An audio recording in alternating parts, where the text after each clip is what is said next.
Hello everyone, watch this review here where they look at the DC Infinite Heroes Starro the Conqueror set.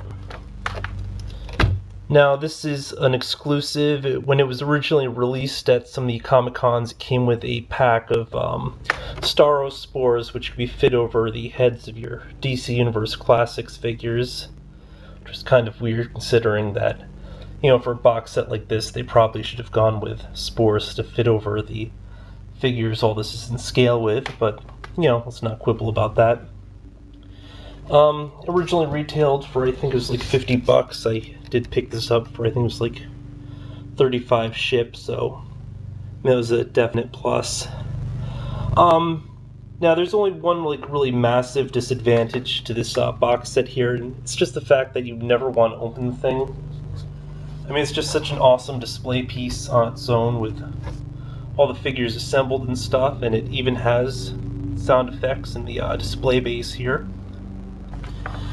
And although I'm sure the base probably still works in terms of sound effects, I mean, you just kind of are losing out when you have everything removed. I don't think you can probably get the figures back into place because it's a mixture of molded plastic and little elastic rubber bands. But let's take a quick look or listen to the sound effects. In The Brave and the Bold, number 28, the alien creature, Starro the Conqueror, attempts to invade Earth. 5 founding members of the Justice League of America spring into action to battle the fiendish villain. Wonder Woman. She was sculpted from clay by the Amazon Queen Hippolyta, armed with a magic golden lasso and bulletproof bracelets. In addition to her own natural powers, she carries the Amazon's message of peace to the outside world. So yeah, a light will light up behind each of the characters for the bio that they're describing. If you click to stop the light, it'll give you the details for one of the characters. Martian Manhunter. Hailing from the planet Mars, Jean Jones had many powers, including shape-shifting, telepathy, and invisibility. He attempted to blend into society on Earth by posing as a police detective, until going public as the Martian Manhunter with the formation of the Justice League of America. Only downside is there's really no way to like stop the broadcast once it starts. It'll just speed up to the next portion. Like if you stopped in the first one, it'd automatically go to one of the bios for one of the characters. This cover has resonated with comic book fans and collectors since it first appeared, inspiring many tributes throughout the years. It is also revered for having 2 important firsts. It showcases the first appearance of the Justice League of America, as well as being the first time Aquaman was featured on a cover. So yeah, like I was saying, you can't actually stop it during any portion of this. Instead, it will just speed up to the next section. If you try stopping it during the first intro, it'll jump to one of the random character descriptions. It's not always Wonder Woman first. I mean, it can be any one of the 6.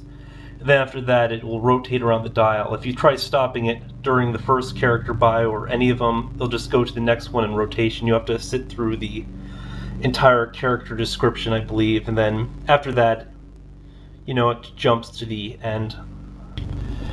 Well, I mean the closing portion of it, but if you try to cut it off then, it jumps back to the intro. So I'm not sure why they couldn't just include like a little stop button here just for the sake of not aggravating people, but hey, whatever. Oh, by the way, it's not actually 6, it's just for the 5 heroes, not Starro, which is sort of a downside in itself. I mean, it would have been nice if they had a description for Starro as well, but whatever. Hold on a second, I'll get this outer casing off so we can have a closer look. Now, the whole display can just slide out of that outer portion, but hey, if you want to physically rip it open and ruin the outer packaging, that is in fact your prerogative.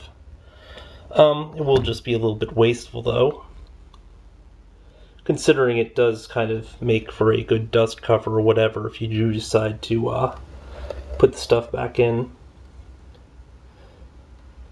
As you'll notice, we have like various effects here, like we have an extra cardboard cutout to represent the Flash's speed. Lasso's tied around part of Starro. You know, all the figures are arranged as if they were attacking it. Now on the back, and this is a kind of neat touch, we do have the actual cover from the original issue.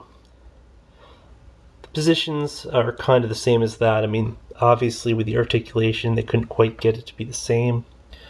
And the interesting fact is that this is different from the outer cover, which shows a 4 different scenes. So, I mean, they definitely made use of some decent stuff here. Something else I neglected to mention is that rather than ship it in the standard white mailer box, they actually have a decorated version this time around. Somewhat like the backs of the packaging on some of the DC Universe classics, where you have like this burst with all these little characters and stuff. We've got this pretty wicked display. Same on both sides though, and then on the other side you have the DC Comics 75. Yeah, hold on a second and I'll get these guys out of pack, hopefully without damaging stuff too much. And here's what the packaging looks like without the figures. Wow, pretty neat, huh? As you can see, very minimal damage. For the most part, they're just sort of molded in place, but they also have the sort of standard rubber elastic bands, and then some other pieces for Starro because he is quite a bit larger.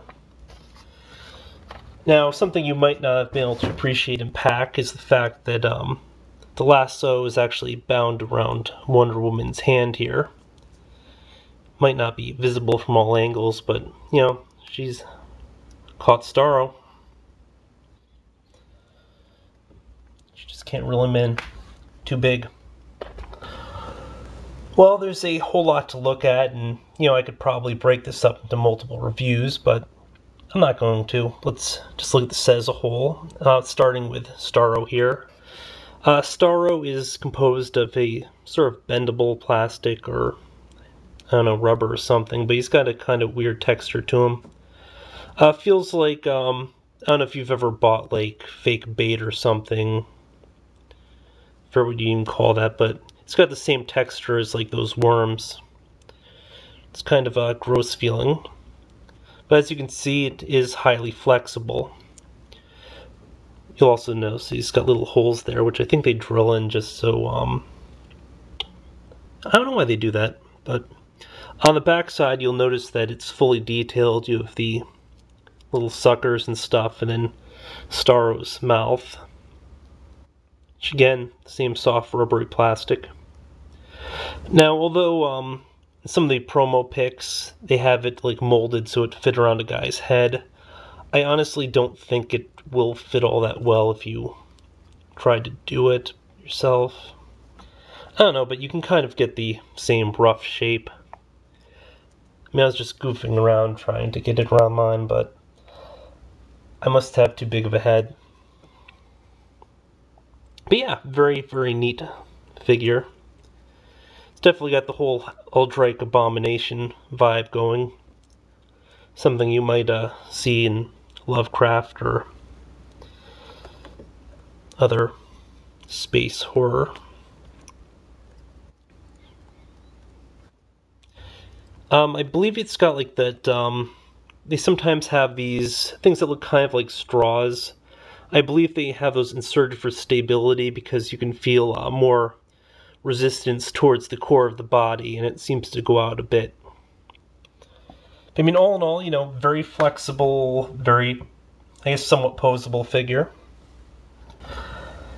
Moving on to Starro's 5 accessories, the Justice Leaguers seen here all seem to have the new articulation. The one exception, however, is Hal Jordan, who, for whatever reason, still has hinged hips. I'm really not sure why they gave everybody else ball joints, but not Hal Jordan.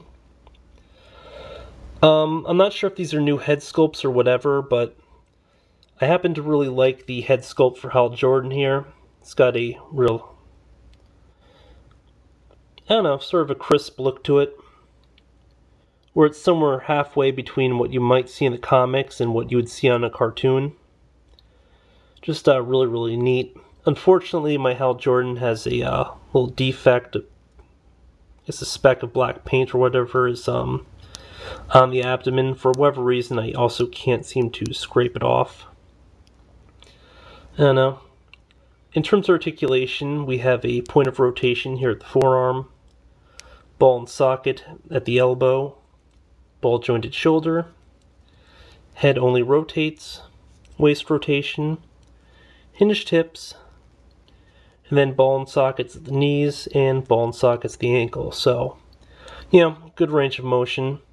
For some reason, he has an open hand on his left there, which might make more sense if they had included a lantern, but I imagine they probably could have just done the accessory either way for a little punch. The only other character in here that has an accessory is Wonder Woman's magic lasso. Accessories are kind of rare in general for the Infinite Heroes line. But, it's really great that we finally see an energy construct here for Hal Jordan. Because, to the best of my knowledge, they haven't really been doing that for the Infinite Heroes. The rest of the figures in the line basically have the same articulation, except for Wonder Woman, where the articulation is instead at the wrist, where you have the point of rotation, then ball and socket elbows, ball jointed shoulders, ball jointed hips, so you also have point of rotation for the thighs, ball and socket knees, and ball and socket ankles. Now, the Flash looks pretty decent. Probably not the most impressive Flash I've seen, but I didn't have one at the scale, and, it's definitely a pretty cool addition. I'm not sure why the little wings are so high up. I thought they typically were closer to the lower boot, but, I could be wrong. There are a lot of different costumes for this character. All in all, Flash, just isn't so impressive, or at least not as cool as the other figures in this set. Martian Manhunter has this outrageously hilarious cloak. It looks like it's a cloak sort of intended for a much larger character, just due to how they sculpted the top part here, where it goes around. Like, you can imagine a character's normal head coming up to here, and it's only intended to go to the sides. They kind of did drop the ball for the whole upper portion for the sculpt there. But, other than that, pretty decent looking rendition of him. The head sculpt is pretty nice. It resembles the look that he had during I believe it's the New Frontier, the animated movie. Again, same articulation as the others. Only problem is you can't really get the joints to go as well in some of these. I'm not sure. I guess they have them upside down in pack. That is kind of weird where they had the actual arm upside down in pack. But yeah, it's also hard to tell where the joints are at times. Other than that, not a tremendous amount to say about this figure. It's just a pretty decent rendition of the Martian Manhunter.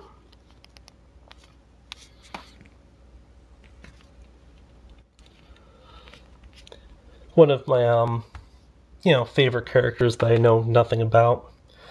The coolest one in this box is probably the Aquaman. The head sculpt is really awesome. The detailing on the costume, really cool. He does look like could have been in a comic, just from the detail and everything.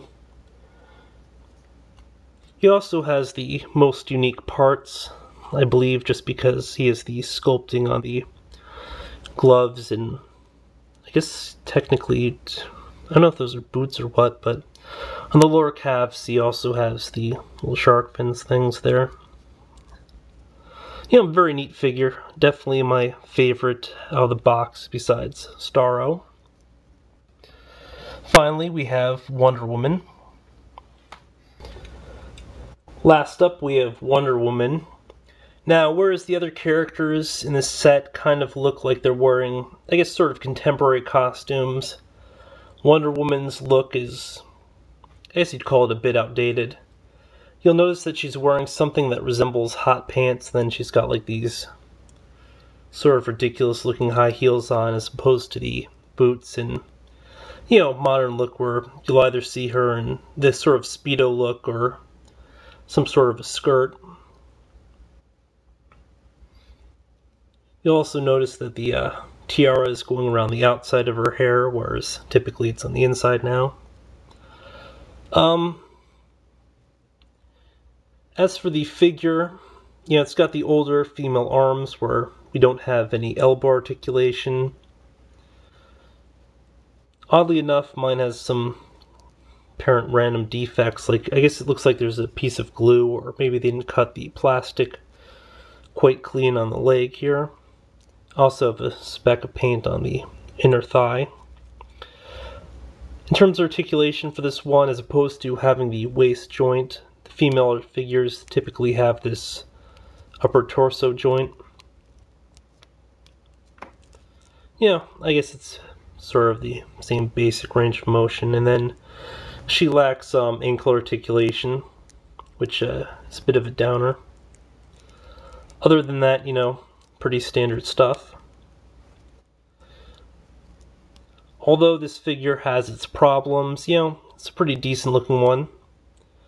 Okay head sculpt. A speck of paint was on there.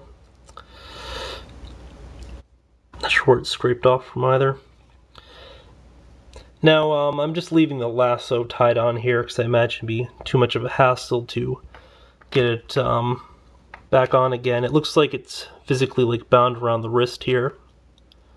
And then they just roped it around for extra measure over here. All in all, pretty decent. Now, if you're picking up this box set, you're probably mostly getting it for the Starro, but again, the Wonder Woman is also an exclusive, I believe.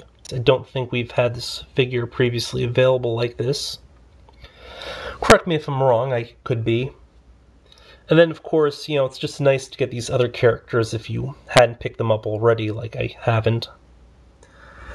I guess the other big draw is just the whole packaging angle where we get this sort of cool display, but the problem there is it's just going to be kind of tough to get everything back into place again. I mean, because parts of it are just molded plastic, I can't imagine you'd have too much trouble getting some of the stuff in, but a few of the characters had their arms twisted at weird angles just to sort of accommodate that, so I don't know. Now, the set originally retailed for $50 off Matty Collector. It's kind of a bit high for something like this, but I guess whereas it's an exclusive box set, where it's not going to general retail, they do sort of toss the price up a bit more because it's probably a smaller run and everything. And the extra detail on the display and packaging is probably part of it. I mean, really, something like this is more meant to be displayed straight up in box, but I hate just leaving stuff in package on the shelves. Unless it looks exceptionally cool, and I did want to just get Starro out to mess around with it and see how this thing worked. And, I imagine some of these other characters I'll probably toss into displays at some point. And if I really don't like how they look on the shelf, I can always try to reassemble this thing.